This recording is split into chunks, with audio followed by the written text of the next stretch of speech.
Bonjour à toutes et tous. Je m'appelle Jean-Baptiste de Froment. Je suis le directeur de l'école d'architecture de Paris-Malaquais PSL. Je suis accompagné à ma gauche, Sophie Bognaud, qui est la chef du service des études, et de Valentine Guicharda, qui est architecte, praticienne et enseignante à l'école et qui préside aussi et co-préside notre conseil pédagogique et scientifique. D'abord, je voulais vous féliciter de vous intéresser à l'architecture et d'avoir ce projet peut-être de devenir architecte parce que, comme peut-être vous l'avez commencé à le pressentir en visitant le bâtiment Perret et puis là, les petites expositions qui présentent ce qu'on fait. Ce sont des études qui sont particulièrement complètes et complexes, passionnantes, qui mobilisent des compétences de tous ordres, pratiques, théoriques. Il y a de la réflexion, il y a de la représentation, il y a des questions de structure, il y a des questions de matériaux, il y a des questions sociales, historiques, culturelles, esthétiques. Voilà. Et alors, donc ici, vous êtes à l'école de Paris-Malaquais, sur un site qui est assez extraordinaire, comme vous avez peut-être pu vous en rendre compte. Enfin, je vous invite à faire un tour, et qui est en fait le site historique de l'enseignement de l'architecture en France. Et donc, depuis le début du 19e siècle, ici, on forme des architectes aux côtés d'artistes. Voilà, jusqu'en 1968, une seule et même école formait à la fois les artistes et les architectes. Maintenant, nous sommes deux établissements séparés qui vivons chacun notre vie. Donc, l'école des beaux-arts d'un côté qui forme aux disciplines artistiques et qui forment les futurs artistes, et puis l'école de Paris-Malaquais qui forme de futurs architectes. Donc, un mot peut-être effectivement sur nos bâtiments, parce que s'intéresser aux lieux quand on fait de l'architecture. Donc, nous occupons donc sur ce grand site de 2 hectares, principalement le bâtiment Perret, où il y a notre exposition. On a cet amphithéâtre, on a la bibliothèque et une partie du bâtiment Murier où il y a notre administration. Et nous avons, alors la grande bibliothèque des Beaux-Arts dans le Palais des Études est aussi accessible à tous les usagers du site et donc aux étudiants de Malaquais. Et puis nous avons une annexe. Je ne sais pas très bien ce qui est projeté là, apparemment rien. Donc le zoom fonctionne bien, oui, mais moi je ne sais pas ce qu'il voit sur le zoom, mais c'est pas très grave. Nous avons donc une annexe qui est, ah oui, je vois là, euh, qui est située à quelques centaines de mètres là, d'ici, rue Callot.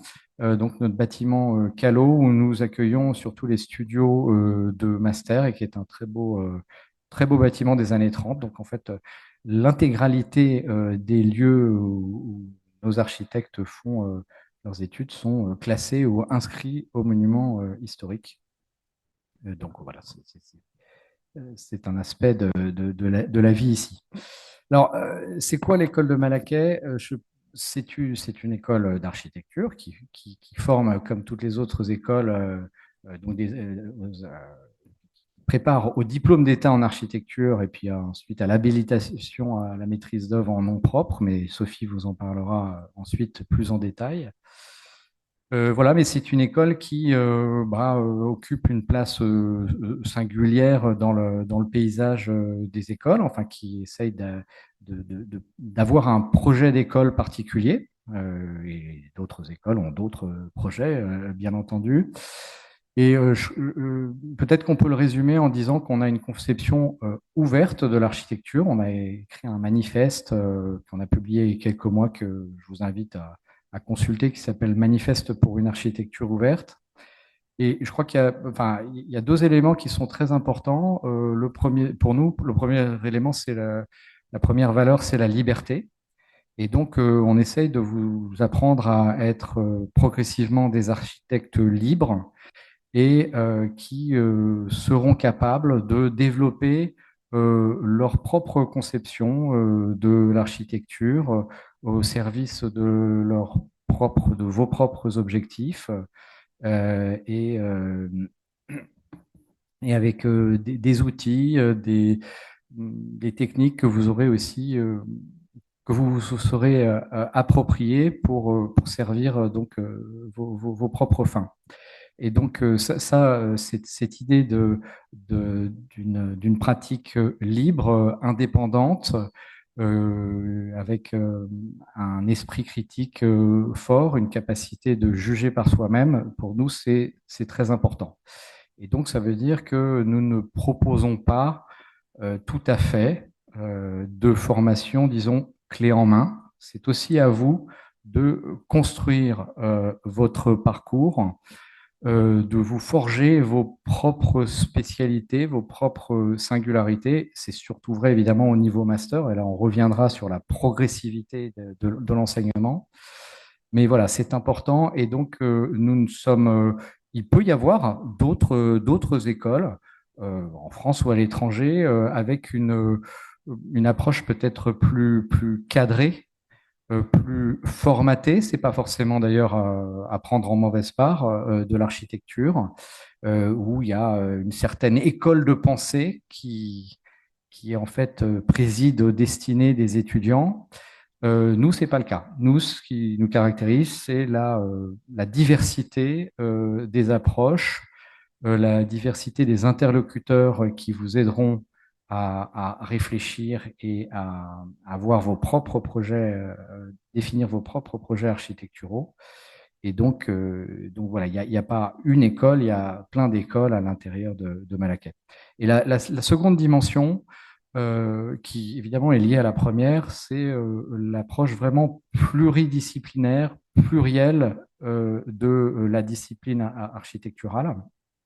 D'abord parce que à Malaquais, il y a à la fois des architectes praticiens qui sont au cœur des enseignements, mais vous avez aussi des profils plus théoriques de chercheurs, vous avez des gens qui viennent du monde de l'ingénierie ou des sciences dites dures, mais vous avez des gens qui s'intéressent aux sciences humaines, et puis vous avez aussi des artistes qui vous aident à réfléchir à la représentation et au-delà. Donc non seulement il y a ça, mais il y a le fait que nous sommes l'établissement, j'aurais pu commencer par là, quelquefois on commence par là, nous sommes établissement composante de l'université PSL.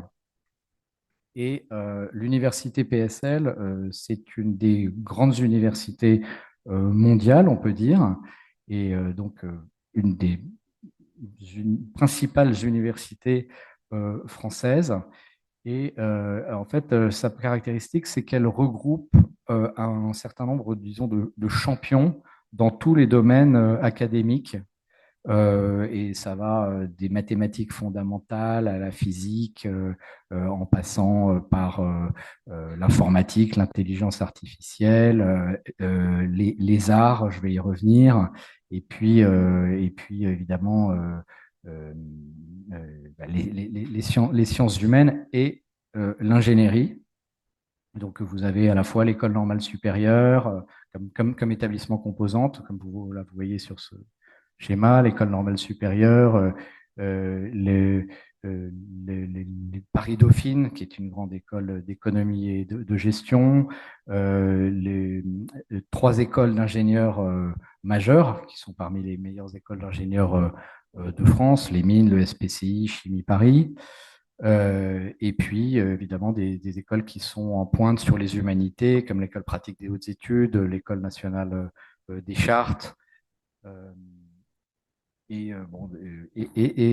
des écoles d'art. Notamment, nous sommes rentrés dans PSL en même temps que l'École nationale supérieure des arts décoratifs, et il y a le Conservatoire national d'art dramatique qui est aussi membre de PSL. Et comme partenaire de PSL, pas tout à fait membre, mais qui ont un pied dedans, disons, il y a nos voisins, les Beaux-Arts de Paris, il y a la FEMIS, qui est la grande école de cinéma, et puis il y a le Conservatoire de musique et de danse de Paris. Et donc ça, c'est un écosystème qui est extrêmement riche et qui est très pertinent quand on veut étudier l'architecture, parce que l'architecture, c'est une discipline qui, en fait, par essence, s'intéresse à toutes les autres disciplines et se nourrit de toutes les visions du monde qui sont complémentaires pour faire un bon projet architectural. Et donc, nous, notre objectif, c'est de vous donner la possibilité de voyager au sein de cette université PSL et donc de compléter votre formation d'architecte par d'autres compétences piochées, disons, dans d'autres établissements de PSL. Alors, il y a un certain nombre de possibilités concrètes qui sont offertes dès maintenant, et puis il y en aura d'autres par la suite qui se développeront dans les années prochaines. Donc, il y a des doubles diplômes. Sophie y reviendra avec des établissements qui sont de PSL. Il y a des systèmes de mineurs.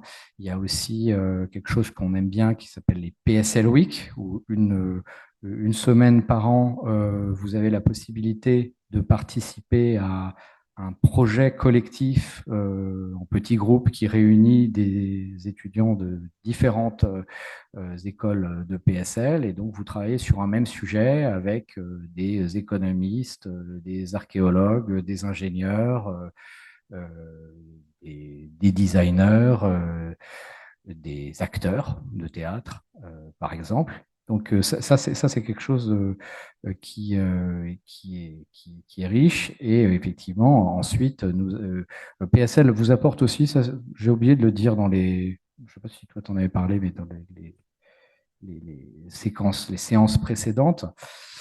Mais PSL, c'est non seulement ce grand réservoir de savoir et de recherche, cette pluridisciplinarité, mais c'est aussi un certain nombre de services concrets.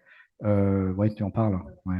Voilà, voilà. Donc, vous avez, vous avez le sport, la vie étudiante en partie, la santé, un système de santé, enfin tout un tas de choses auxquelles vous aurez accès et qu'une école de notre taille ne pourrait pas toute seule vous proposer. Voilà. Euh, alors, je vais parler aussi un peu de la recherche. Alors, ça peut vous sembler très abstrait, loin de vos préoccupations de futurs peut-être étudiantes, étudiants de première année. Mais pour nous, c'est très important. Nous avons 3 laboratoires de recherche. Donc, la recherche fait partie de l'école. La recherche en architecture, ça existe et c'est nécessaire. Et c'est d'autant plus nécessaire aujourd'hui il y a tout un tas de fondamentaux qui sont bouleversés dans le domaine de l'architecture. Il y a évidemment la crise écologique qui est peut-être une des motivations pour vous pour devenir architecte. Et ça suppose de repenser le rapport à l'acte de bâtir, hein, dans plein de dimensions différentes, enfin, sous plein d'aspects différents. Il y a effectivement tout un tas de mutations géopolitiques, sociétales qui sont pas sans conséquences sur l'architecture. Et il y a bien entendu aussi l'explosion de l'intelligence artificielle.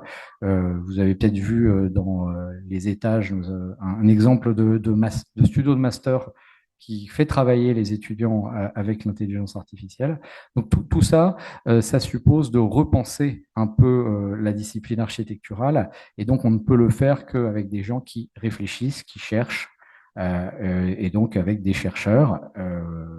Je n'exclus pas d'ailleurs de la catégorie chercheurs les praticiens, parce que les praticiens sont des gens qui sont aux prises avec les problèmes d'aujourd'hui du monde de l'architecture, et donc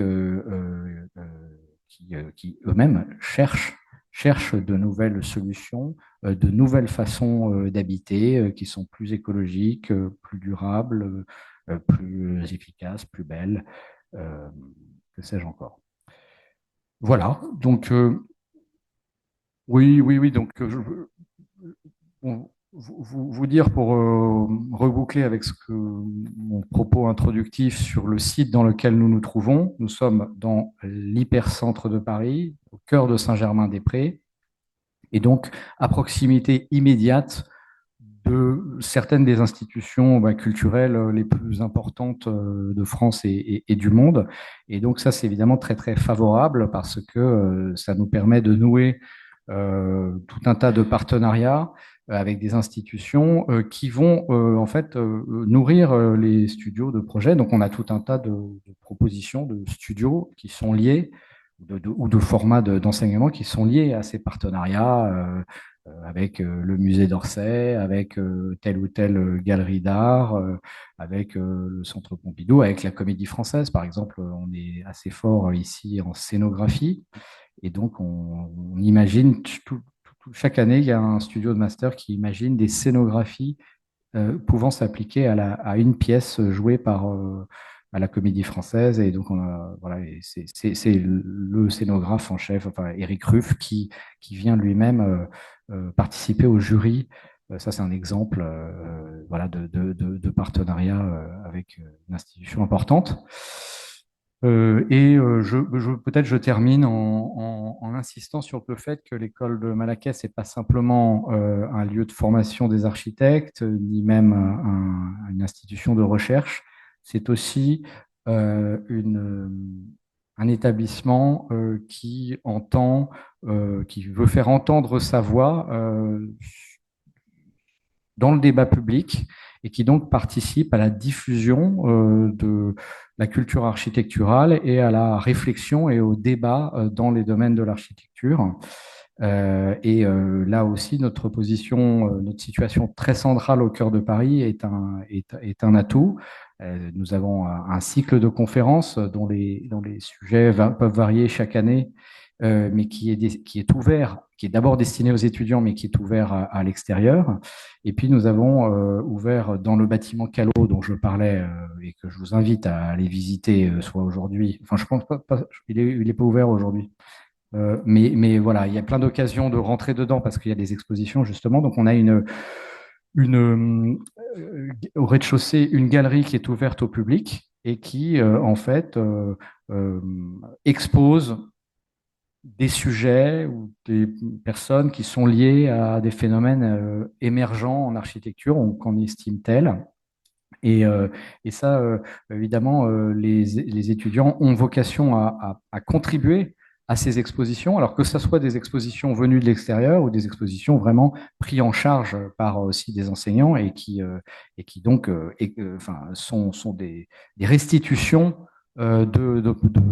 d'opérations pédagogiques. Mais donc, on a la possibilité, nous avons à Malaquais pignon sur rue, et donc nous avons la possibilité de partager avec le public ce que nous faisons, ce en quoi nous croyons, et de faire, voilà, de contribuer à la réflexion et au débat public. Et ça, évidemment, c'est pas quelque chose qui doit vous être étranger, c'est quelque chose auquel les étudiantes et les étudiants de Malaquais sont invités à participer. Et donc, ça fait partie aussi de l'expérience Malaquais. Voilà, en tout cas, c'est notre objectif. Je laisse la parole maintenant à Sophie qui va rentrer plus dans les détails et puis Valentine qui va pouvoir vous expliquer ce en quoi consistent vraiment les études d'architecture, ce que c'est qu'un studio de projet notamment. Donc bonjour, je suis Sophie Bogno, chef du service des études. Je vais dérouler assez rapidement les informations qu'on a préparées, surtout pour laisser un temps de questions. Alors je précise, là on est dans un dispositif face à nous, nous n'avons que des futurs candidats à l'intégration d'école d'architecture et les personnes qui vous accompagnent, vos parents ou autres, sont dans un autre amphithéâtre. Donc on vous salue, on sait que vous nous entendez. Donc on réservera par contre les questions, j'en suis désolée, uniquement aux gens qui sont dans la salle, dans l'amphi. Donc les parents, si vous avez plein de questions, c'est le moment d'envoyer des SMS pour qu'elles soient relayées, parce que malheureusement, on ne prendra que les questions des gens qui sont face à nous. Voilà. Donc, attends. Quelques informations donc chiffrées sur l'école. On aime dire qu'on est une école à taille humaine. On fait voilà, on a près de un petit millier d'étudiants en comptant toutes les formations que nous proposons. Et en fait, à cette taille-là, ça permet d'avoir vraiment une ambiance où les étudiants se connaissent, vous connaissez vos enseignants, vous les croisez plusieurs fois dans une scolarité. On se connaît aussi avec l'administration. Voilà, on est dans une proximité, une ambiance comme ça à taille humaine. L'organisation des études, donc elle est dans le système, on est dans le système LMD, hein, licence en 3 ans, master en 2 ans. Et en formation post-master, on a deux options qu'on propose à Malaquais. C'est d'une part la HMONP, qui est l'habilitation à la maîtrise d'œuvre en son nom propre. C'est une année qu'on fait éventuellement après le master, mais on ne le conseille pas. C'est plutôt quelque chose qu'on revient faire après, mais je vous expliquerai un petit peu plus loin ce que c'est exactement la HMO. Et puis en post-master, on a aussi le doctorat, voilà, qui là se fait en 3 ans, parfois un peu plus. Et l'un n'exclut pas l'autre. C'est-à-dire, c'est pas on choisit HMO ou doctorat, on peut tout à fait faire les deux après son master. L'organisation des études, elle est organisée donc en semestre, de septembre à janvier, puis de février à juin. L'enseignement supérieur, c'est le système des ECTS. Je ne rentrerai pas dans le détail des ECTS ici, mais ce qu'il faut comprendre, c'est qu'un ECTS, en fait, c'est un langage commun qu'on partage avec toutes les formations à l'échelle européenne. Et donc, ça veut dire qu'en ayant un diplôme dans l'enseignement supérieur, ce diplôme vous a accordé un certain nombre de CTS. Et si jamais vous voulez effectuer des mobilités ou faire reconnaître votre diplôme ailleurs, eh bien, dans le système des ECTS, on reconnaîtra votre diplôme parce qu'on sait tous ce que ça veut dire un ECTS. Voilà, sur donc la licence, peut-être Valentine, tu interviens si tu veux compléter ce que je dis. Mais donc l'idée, c'est vraiment la licence, c'est le socle. C'est les 3 premières années. Vous êtes en promo, les semestres sont thématisés, donc tous les étudiants travaillent sur un semestre sur le même thème pendant leur studio de projet. Ils reçoivent les mêmes enseignements théoriques en histoire, construction. Et voilà. Et donc, chaque étudiant est dans un groupe avec un enseignant. Donc, un enseignant va s'approprier le thème du semestre avec sa sensibilité et sa pédagogie, mais en collaboration avec toute l'équipe autour. Et donc, voilà. Et tout ça dans une progression. Si tu veux.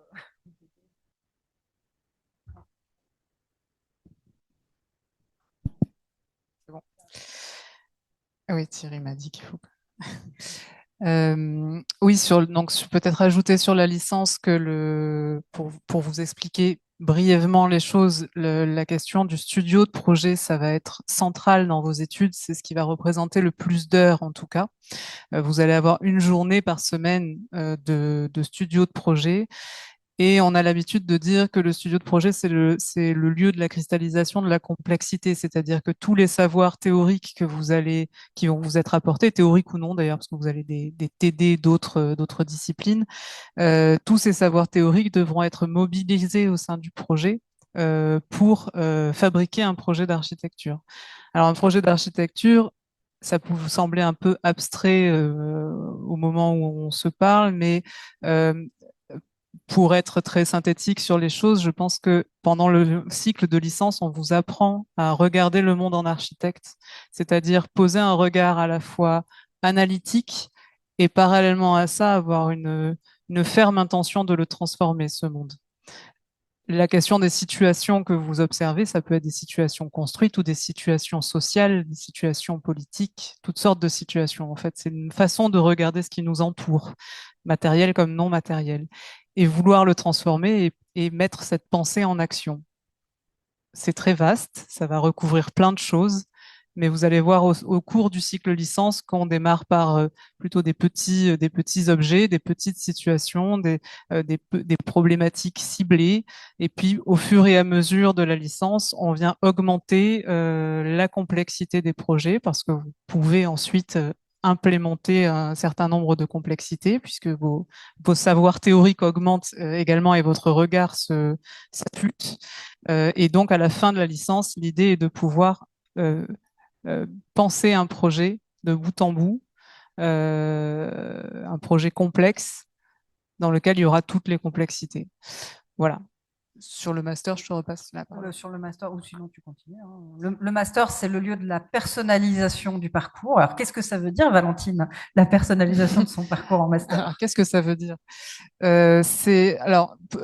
L'idée, c'est qu'en master, ensuite, on a donc tous les savoirs théoriques, le socle théorique commun qu'on doit acquérir, a priori, on l'a à la fin de la licence. Et pendant le cycle de master, il y a deux choses en parallèle qui arrivent. La première, c'est la rencontre avec la question de la recherche. Donc, là où vous allez avoir un séminaire de recherche.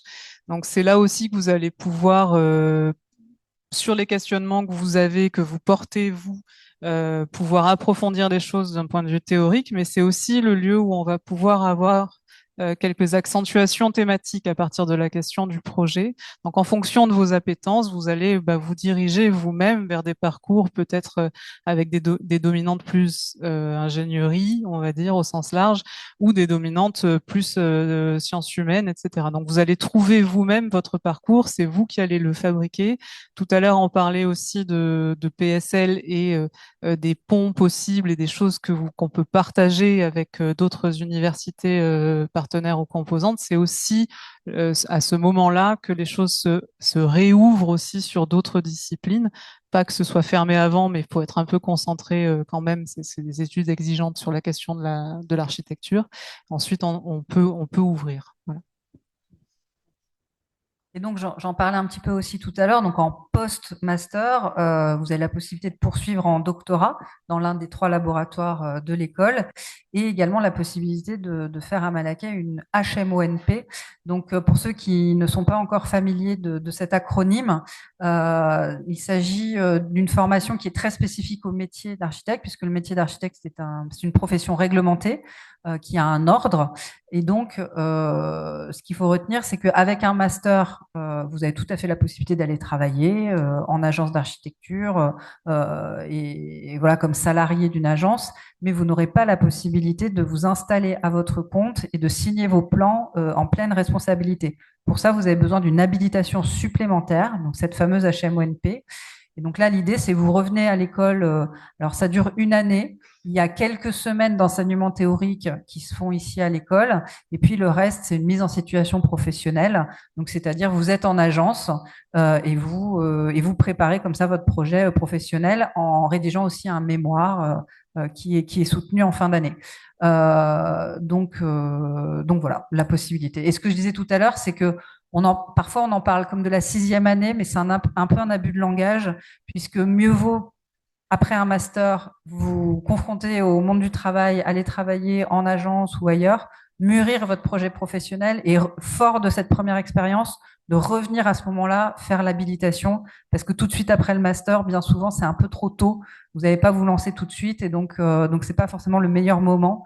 Voilà, donc ça, c'est un conseil qu'on donne à tous nos étudiants. Du coup, je pense les modes pédagogiques, on en a un petit peu parlé là. Je pense qu'on pourra revenir dessus si vous avez des questions. Mais vraiment, voilà, ce qu'il faut retenir, c'est soit vous avez des enseignements cours magistraux dans l'amphi où vous êtes dans ce format-là, soit vous êtes en studio de projet. Donc là, c'est un jour par semaine avec votre enseignant. C'est des groupes de 15, 16 à 20 étudiants. Et puis après, il y a des autres formats en plus petits groupes de 20 qui vont être des TD, des développements optionnels, etc. Et le séminaire de recherche, Valentine en a parlé en master, et également les stages, mais je reviendrai dessus un peu après. Vous présentez aussi les doubles parcours. Alors, je ne vais pas rentrer dans le détail pour qu'on puisse laisser le temps à vos questions, mais ce qu'il faut retenir, c'est que donc Paris-Malaquais propose plusieurs modalités de double parcours, double diplôme qui permettent d'enrichir votre enseignement en architecture. Je vous laisserai me poser des questions si certains vous intéressent plus en détail, mais ce qu'il faut retenir aussi, c'est que c'est pas maintenant que vous choisissez. Aujourd'hui, vous candidatez en première année à Malaquais.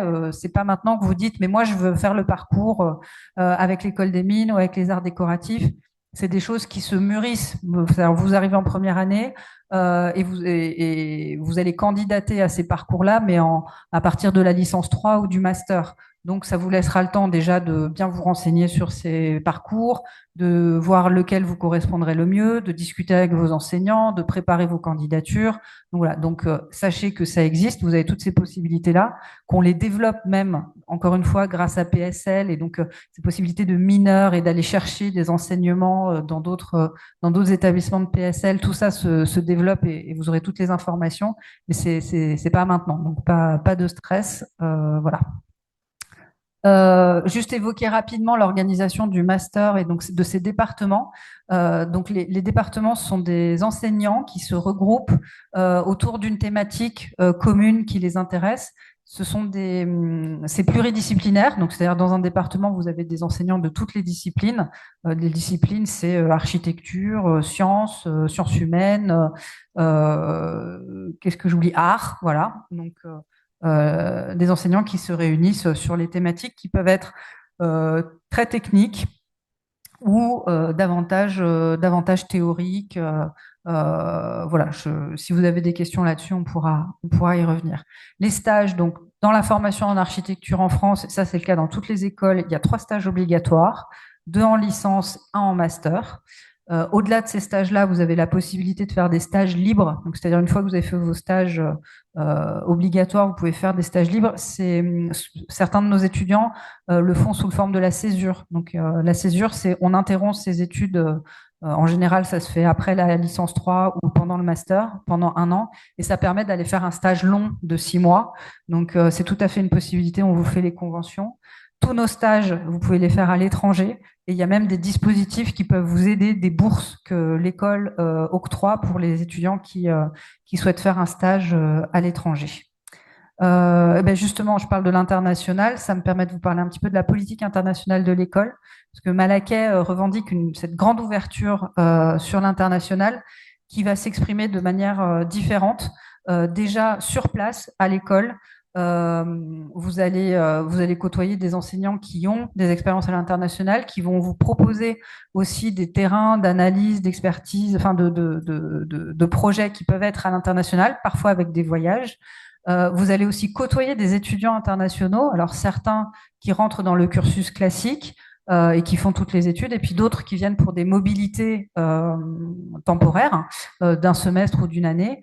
Et en échange, donc ça c'est ce que vous pouvez faire à l'école, et en échange, il y a aussi la possibilité d'avoir des mobilités extérieures, donc c'est nos étudiants qui partent en mobilité chez nos partenaires.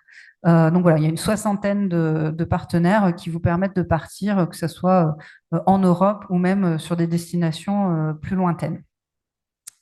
La vie étudiante, on l'évoquait, donc grâce à PSL, nos étudiants ont accès à ce qu'on appelle des services mutualisés, donc un service de santé, de la documentation, du sport, un accueil logement, un welcome desk pour les étudiants internationaux, et puis aussi le pôle IDEA sur les questions d'inclusivité, de diversité, des cellules d'écoute aussi.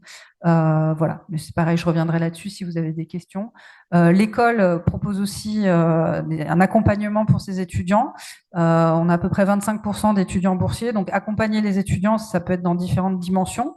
Alors, il y a la dimension financière, donc avec des bourses supplémentaires qui peuvent être données aux étudiants ou des aides.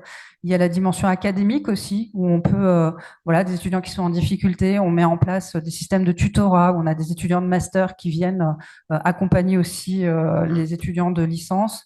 Des étudiants qui vont être confrontés à des états de santé qui rendent les choses difficiles, et ben, encore une fois, grâce au service de santé de PSL, grâce à des aménagements, on vous accompagne au maximum pour que chacun puisse réussir ses études. La vie étudiante, alors on n'a pas d'étudiants tiens, avec nous. Je ne sais pas s'il y en a qui vont nous rejoindre, mais du coup, je vais la présenter. Mais je pense qu'ils sont très occupés à répondre à toutes les personnes. Je pense que vous les avez déjà vus si vous êtes passé par le bâtiment Perret. Donc on a une vie étudiante tout à fait dynamique, avec plusieurs bureaux, bureau des étudiants, bureau des arts, bureau des sports. Voilà, une association junior qui permet de trouver, de faire le lien entre l'école et le marché de l'emploi, donc avec des missions rémunérées qui sont proposées aux étudiants. La coopérative Maclac qui permet d'acheter des matériaux à moindre coût, des distributions alimentaires, et aussi des associations culturelles. Le Café Héloïse aussi, qui est une association et un lieu, en fait, c'est l'équivalent d'un foyer de l'école, hein, où se réunissent à la fois les étudiants des Beaux-Arts et les étudiants de Malaquais. Voilà ce que je peux dire sur les associations. Et donc, c'est très porté et soutenu par l'école. Soutenu, donc il y a des subventions qui sont données par l'école pour que ces associations vivent et pour que d'autres puissent naître. Et c'est valorisé aussi en termes de CTS, puisque pour nos étudiants les plus engagés dans les bureaux de ces associations, bah, l'école reconnaît que tout ce travail, c'est des compétences qui sont acquises et qui peuvent être valorisées par des ECTS. Donc on a on a ce système qui permet, voilà, encore une fois, de reconnaître l'engagement des étudiants, alors dans des associations internes à l'école, mais même aussi d'autres engagements que vous pouvez avoir à l'extérieur de l'école. Quelques informations pratiques, on va dire, avant d'envisager des études d'architecture. Donc l'enseignement supérieur, c'est l'apprentissage de l'autonomie, l'apprentissage aussi de la gestion du temps, l'apprentissage aussi de la gestion du collectif. Vous allez travailler parfois seul, parfois en binôme ou en groupe plus important sur vos projets. Sur le temps, donc on a l'habitude de dire que pour 1 heure encadrée avec un enseignant, il faut compter 1 heure de travail personnel.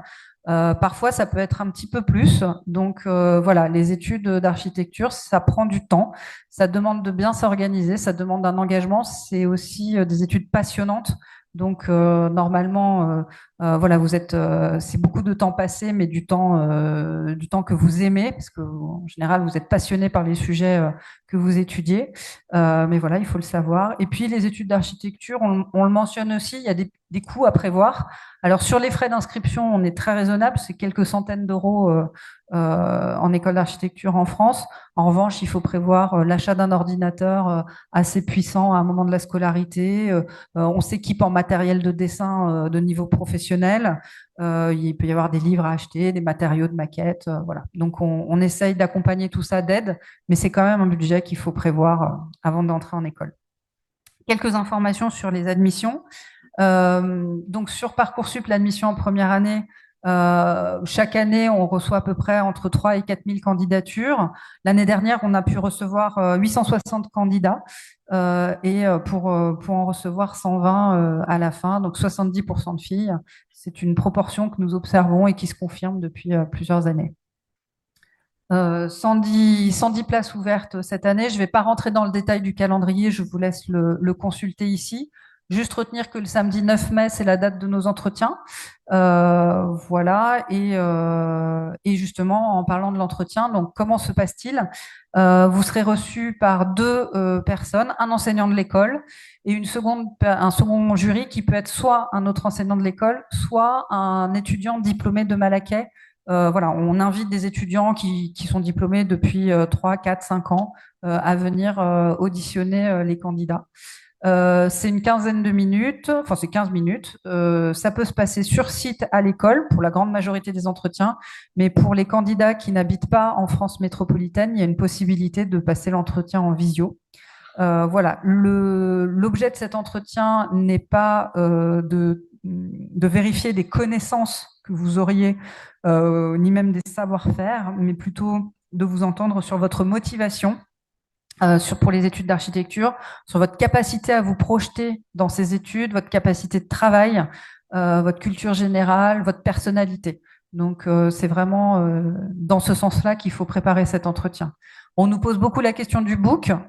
Alors, vous pouvez venir avec un book si vous avez des choses, si vous produisez des choses que vous voulez montrer, que vous voulez défendre, mais ça n'est absolument pas obligatoire. Si vous n'avez aujourd'hui pas de pratique particulière qui puisse rentrer dans un book, eh ben, ne vous forcez pas à fabriquer quelque chose, on ne vous le reprochera pas.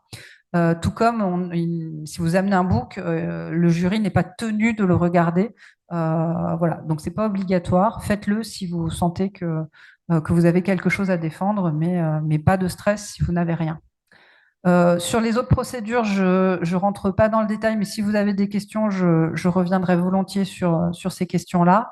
Et je vous invite aussi à consulter donc tous nos outils de communication, le site internet de Malaquais, la plaquette qui vous a certainement été distribuée, je la vois sur les tables, et suivez-nous sur Instagram, vous connaîtrez toute notre actualité. Voilà, ça me permettra, hop, je passe les micros en prévision des questions. Voilà, donc n'hésitez pas à nous suivre aussi sur les réseaux sociaux. On va prendre vos questions dans une seconde, mais je mentionne aussi que nous aussi, on a des questions à vous poser. Via ce petit questionnaire, si vous flashez le code, voilà, on a quelques questions sur la façon dont vous avez vécu ces journées portes ouvertes. Qu'est-ce que vous avez apprécié? Quelles informations vous avez trouvées? Qu'est-ce que vous n'avez pas trouvé et qu'il faudra absolument qu'on organise pour l'année prochaine? Voilà, merci de répondre à nos questions. Et maintenant, c'est nous qui allons répondre à vos questions.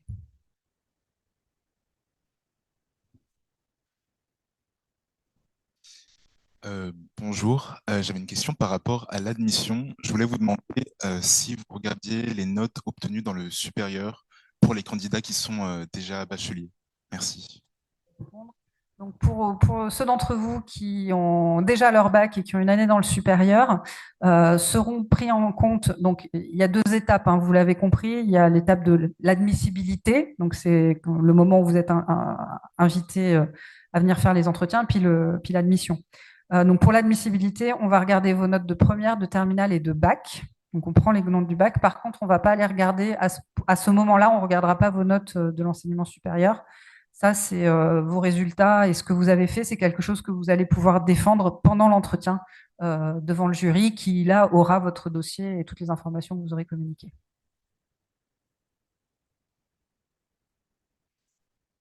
Bonjour. Selon vous, c'est quoi les spécialités idéales à choisir en second?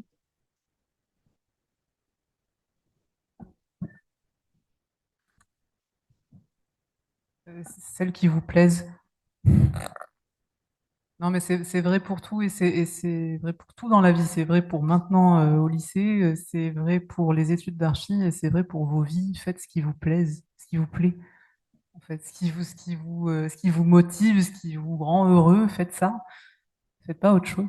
Donc, en fait, les spécialités qui vous parlent le plus, c'est les bonnes. Ok, merci beaucoup.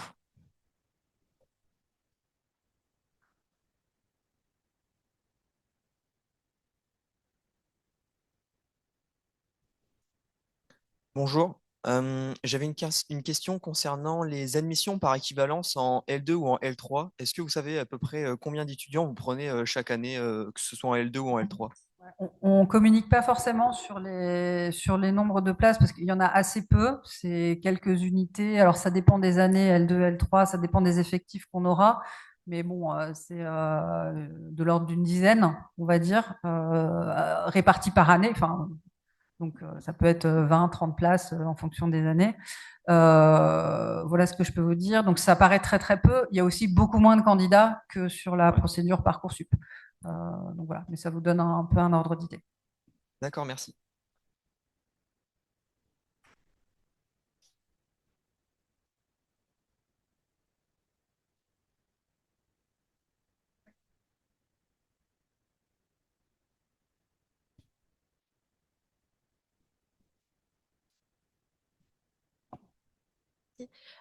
Est-ce que quand on rentre en études d'architecture, est-ce qu'il faut forcément savoir bien dessiner au début ou pas?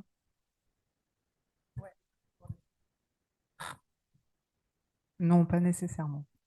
En fait, on vous apprend à dessiner. Il y a des techniques. En fait, il y a nous avons des cours en première année en particulier, mais qui se déploient ensuite un peu sur la licence, de ce qu'on appelle du dessin d'observation, du dessin sensible, mais il y a aussi tout le volant de dessin de représentation, parce qu'il faut pouvoir représenter les projets, en gros, faire des plans, des plans, des coupes.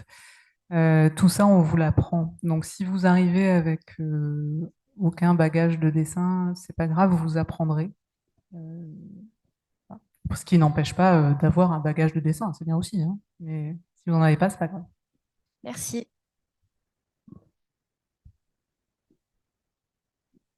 Bonjour. Comment se passe le diplôme? Alors, comment se passe le double diplôme avec Naples? Eh bien, ça se passe au niveau du master. Donc, en fait, à la fin de la licence, vous avez la possibilité de candidater pour entrer dans le double parcours. Vous êtes reçu, on regarde votre book et vous êtes reçu. Et si vous êtes reçu dans le double parcours, alors là, en fait, Le diplôme avec Naples, c'est aussi une école d'architecture. Donc l'avantage, c'est qu'on n'est pas, on rallonge pas, il n'y a pas d'années supplémentaires, mais c'est juste qu'il y a une organisation des études qui va vous permettre d'aller et venir. Et alors, en fonction de si vous êtes italien ou français, c'est pas le même rythme, mais c'est vous allez passer soit un semestre, soit une année d'un côté puis de l'autre, et vous allez alterner comme ça pendant 2 ans. Et à la fin, vous passez un double diplôme. Donc vous passez un diplôme devant un jury italien et devant un jury français. Merci. Ça marche pas. Ah si. C'était par rapport aux admissions. Comment analysez-vous les, vous par les notes ou est-ce que la lettre de motivation compte dans la première sélection? Alors moi, je peux vous répondre sur la première sélection, puis peut-être Valentine sur ce que les enseignants cherchent au moment de l'entretien. Donc au moment de la sélection, donc on regarde les notes, le dossier scolaire. Donc c'est les notes de première, terminale, bac quand vous l'avez passé. On regarde pas la lettre de motivation à ce moment-là. En revanche, la lettre de motivation, elle fait partie du dossier quand vous venez en entretien. Les gens qui vous reçoivent ont la lettre de motivation, donc et le jury peut en prendre connaissance. Donc c'est à ce moment-là, soit avant de vous recevoir, soit après, ils vont lire la lettre de motivation et c'est là, qu'est-ce que vous cherchez pendant l'entretien. Peut-être une précision sur la lettre de motivation. Euh, ne la faites pas ni écrire par ChatGPT, ni écrire par vos parents, s'il vous plaît. Ça se voit et c'est pas vous. Donc, on préfère avoir deux, trois fautes d'orthographe. Enfin, on préfère en avoir zéro, à vrai dire. Mais si vous devez faire deux, trois fautes d'orthographe, mais c'est vous qui écrivez, on préfère vraiment. Donc, essayez d'écrire avec sincérité. Et sur l'entretien, en réalité, oui, on va chercher à déceler votre motivation à faire des études d'architecture, votre capacité possiblement à être bien dans ces études-là, votre envie d'être là. Peut-être si vous avez aussi d'autres choses qui vous intéressent, il faut nous en parler à ce moment-là. Parce que si vous faites, j'en sais rien, du théâtre, que vous êtes passionné par l'histoire ou que vous faites, je ne sais quoi, du trampoline, dites-le nous. Parce que c'est en fait toute la somme de vos activités, de ce qui vous intéresse, de qui vous êtes, qui va faire qu'on va réussir à déterminer si vous. Alors, c'est pas une science exacte, hein, mais si potentiellement ces études peuvent vous plaire et si vous s'y sentiriez bien. Voilà, en gros. Merci beaucoup. J'ajoute une précision importante qui est une caractéristique de Malaquais, c'est que nous remettons les compteurs à zéro au niveau des oraux. Donc, il y a une première sélection que nous sommes obligés de faire fatalement par les notes parce que malheureusement, nous ne pouvons pas auditionner les 3500 candidats. Donc voilà, il n'y en a que 860 l'année dernière qu'on a pu auditionner. Mais une fois que vous êtes devant nous, bon, vos notes ne comptent plus. On peut toujours regarder votre dossier scolaire, mais il n'y a pas de classement d'admissibilité. Et donc, toutes les personnes qui sont auditionnées sont à égalité. Il n'y en a pas une qui a un avantage parce qu'elle aurait eu la meilleure moyenne de l'admissibilité. Voilà. Et certaines écoles choisissent quand même de garder dans la sélection finale une partie pour les notes, quoi.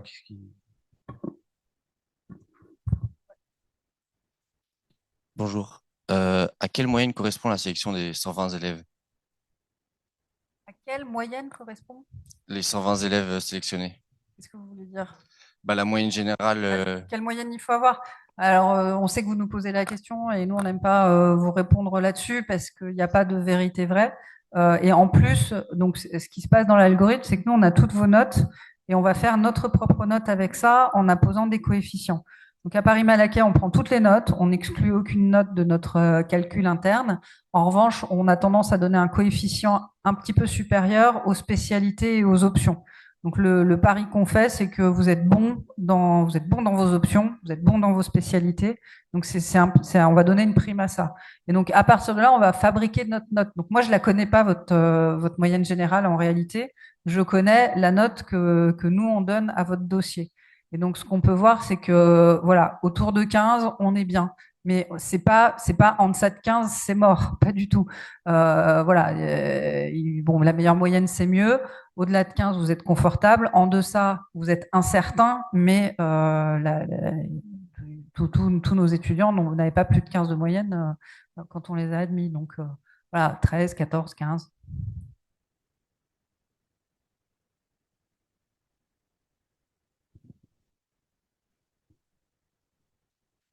Bonjour.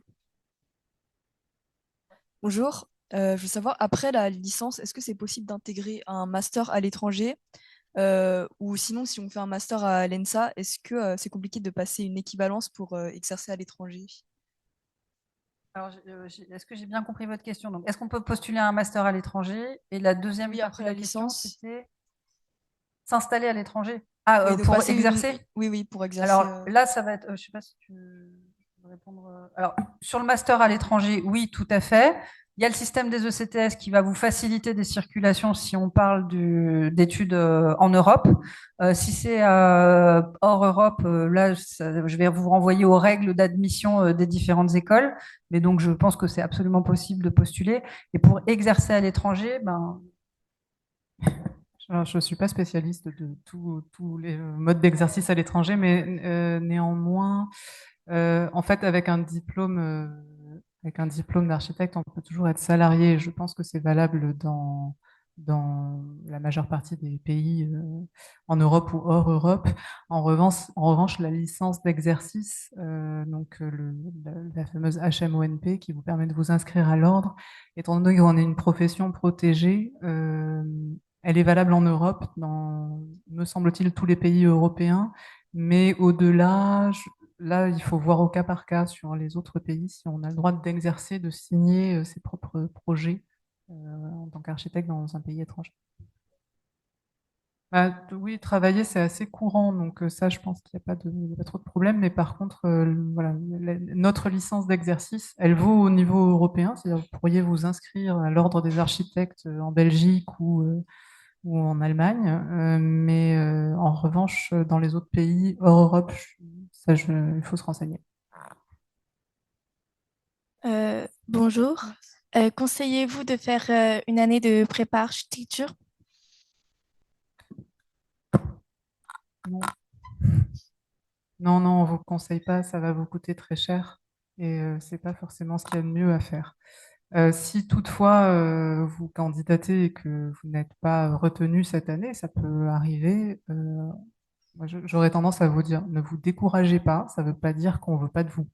Ça veut dire juste que voilà, il y a 3500 demandes et c'est une centaine de personnes qui sont prises. Donc c'est en effet très sélectif. On le regrette également. Mais on vous conseille peut-être d'aller entamer une licence peut-être d'une autre discipline qui peut être connexe. Ça peut être intéressant et nous représenter votre candidature l'année suivante éventuellement. Mais voilà. Après, si vous avez vraiment envie de faire une prépa archi, faites-le, hein, mais moi, je ne suis pas certaine que ce soit un apport incroyable. Mais Vous Merci. avez aussi vous avez des ressources si vous voulez vraiment, vraiment, vraiment préparer. Alors, je vous invite à passer à la bibliothèque si vous ne l'avez pas déjà fait, où on vous a préparé une sélection d'ouvrages. Donc, ne serait-ce que, voilà, si vous voulez vous préparer une petite culture architecturale, ben, lisez notamment les livres qui sont recommandés par la bibliothèque.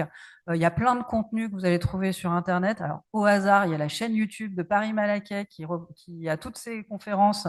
Donc, voilà, vous pouvez visionner des conférences. Ça vous ouvrira un petit peu la vision de qu'est-ce que c'est l'architecture. Vous avez plein de manières de vous préparer et avec des contenus tout à fait accessibles, gratuits et qui sont déjà formidables. Si vous avez vu tout ça, ça va bien vous aider pour l'entretien. Enfin, juste effectivement, comme il n'y a pas de concours d'entrée en école d'architecture, pas à Malaquais plus qu'ailleurs, il y a juste un entretien de personnalité très informel, sans programme. Donc, à quoi pourrait bien vous préparer une prépa archi vous garantissant ensuite l'entrée en école d'architecture? Pas grand-chose. Et ensuite, bon, enfin, vous pourriez effectivement vous intéresser à l'architecture et progresser en architecture déjà avant l'entrée en école, mais l'idée quand même, le postulat de base quand vous rentrez en L1 à Marrakech, c'est que vous avez tout à apprendre, donc vous redémarrez à zéro. Donc, l'intérêt est quand même limité.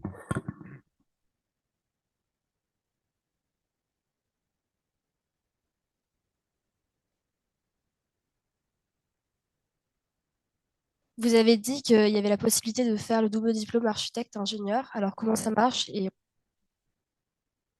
Alors, il y a sur le diplôme, donc les doubles parcours ou double diplôme architecte-ingénieur, il y a différentes choses qu'on propose.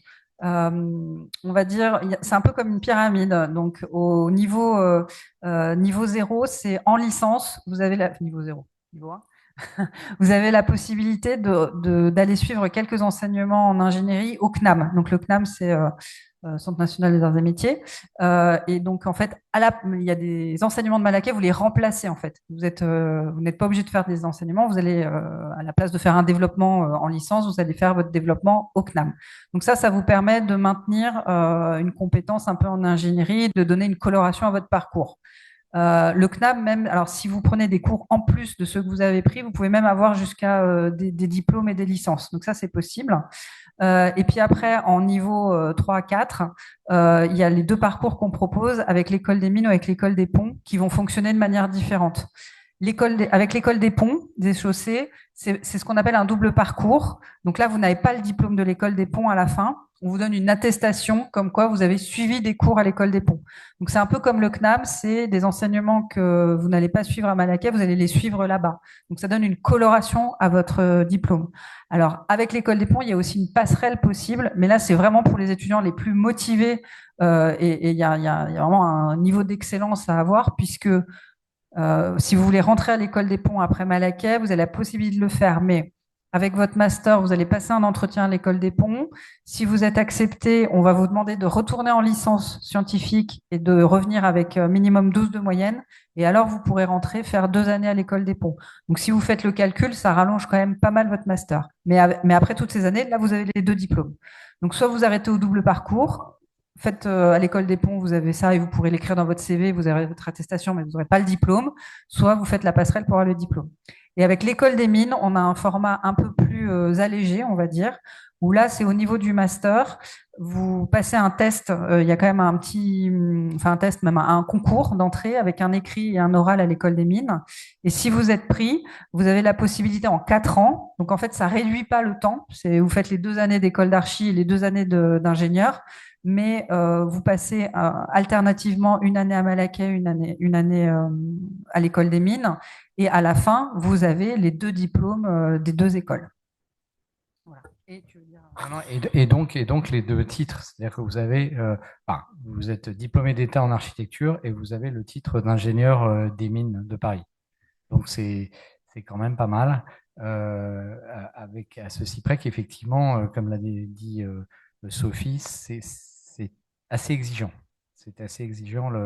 La barre est assez haute pour être pris à l'école des mines.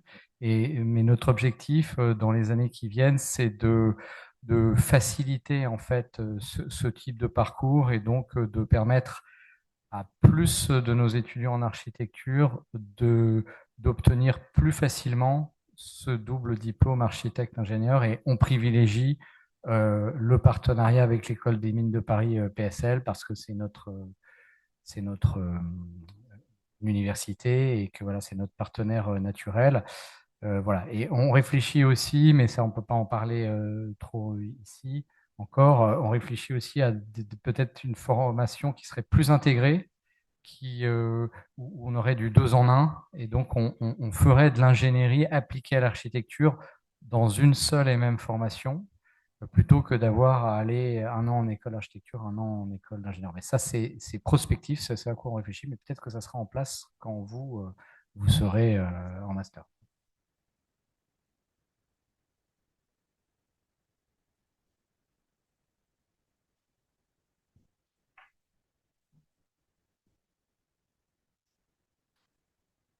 Et bonjour, vous disiez valoriser les options du lycée. toutes les options sont prises en compte ou il y en a que Sur les options, donc je confirme, on tient compte de toutes vos notes, toutes vos options, toutes vos spécialités. On n'en exclut aucune.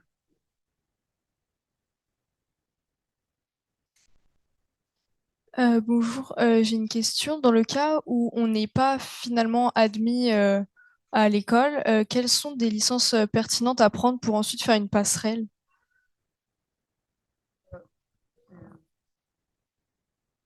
Je sais pas si je sais pas trop quoi vous dire. Je dirais que peut-être autour des disciplines qui sont aussi enseignées dans les écoles d'archi, ça peut être intéressant. Je pense une licence d'histoire de l'art, une licence d'histoire, une licence de géographie, une licence de ouais, art appliqué, sociologie. Et après, bon, vous pouvez aller aussi sur les sciences et techniques avec des licences de maths, des licences de voilà. Je pense il faut aller chercher un peu des choses qui sont, comme on le disait tout à l'heure, un peu connexes à l'architecture, mais en tout cas peut-être regarder dans le programme de licence quelles sont les disciplines enseignées. Peut-être que ça peut donner quelques idées éventuellement.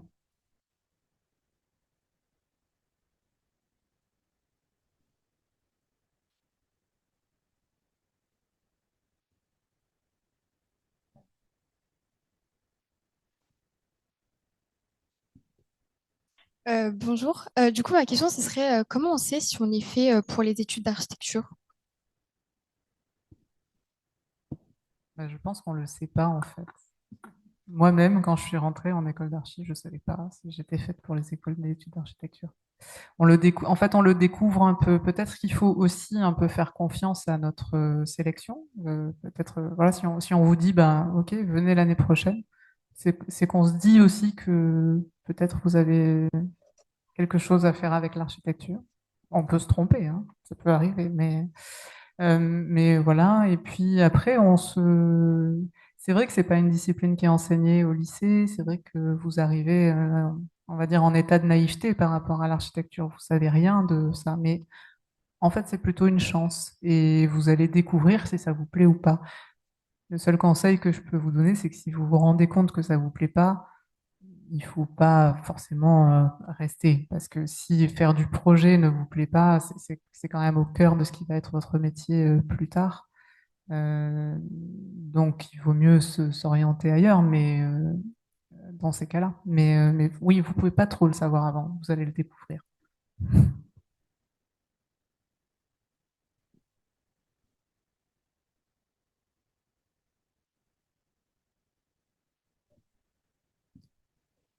Dernière question. Bonjour. Sur les 120 sélectionnés, combien sont issus d'une seconde candidature? Ah, voilà. Là, vous me posez une colle, j'ai pas les statistiques, mais d'une seconde candidature? Non, non, non, il y en a. Non, non, c'est pas. Il y en a moins que peut-être des primo-candidats, mais parce que c'est les meilleurs, c'est les plus tenaces, c'est ceux qui sont revenus. Donc il y en a un peu moins, mais en tout cas, c'est tout à fait possible. Ce qui va changer d'une candidature à l'autre sur Parcoursup, c'est votre bac. Donc, si vous aviez un dossier qui était un peu juste pour passer la barre de l'admissibilité et que vous n'avez pas pu être à l'entretien et que vous avez eu des très bonnes notes au bac, ben peut-être, probablement, que vous aurez un dossier qui vous permettra d'aller à l'oral alors que vous n'avez pas pu la première année. Voilà ce que je peux vous dire. Voilà. Eh bien, c'est à... Ah, tu veux dire? Pardon, je voulais ajouter sur la question des études. Quelqu'un a posé la question des licences. Du coup, je me suis engouffrée dans la question d'une autre licence.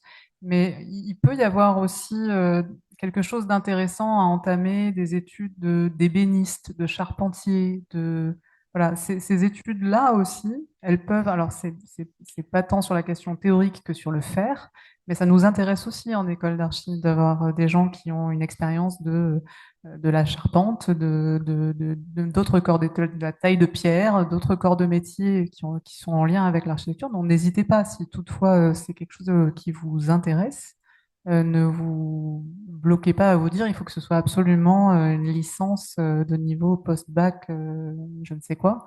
Des formations aussi plus pratiques, plus appliquées, elles peuvent être intéressantes pour vous et pour nous, ça peut être intéressant aussi de vous recruter ensuite.